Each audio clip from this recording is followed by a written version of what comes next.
რუსი ტურისტების რაოდენობა აჭარაში 10%-ით გაიზარდა. ასეთია შინაგან საქმეთა სამინისტროს საინფორმაციო ანალიტიკური დეპარტამენტის მონაცემები. აჭარის ტურიზმისა და კურორტების დეპარტამენტში ამბობენ, რომ ქვეყნებს შორის დიპლომატიური ურთიერთობების არარსებობის მიუხედავად, რუსი მოქალაქეების მხრიდან აჭარი დაინტერესება დიდია.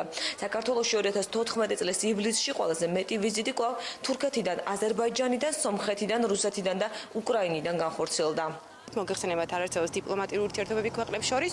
შესაბამისად, შემოვიფარგლეთ ონლაინ მარკეტინგული ღონისძიებებით.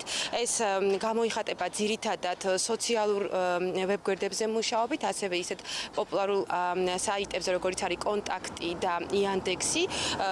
ვახორციელებთ ინტერნეტ რეკლამას, ვუმასპინძლეთ პრესის წარმომადგენლებს რუსეთიდან, წამყვანი მედია საშუალებების ჟურნალისტებს და რა თქმა უნდა შეიქმნა პოზიტიური სტატიები აჭარის შესახებ.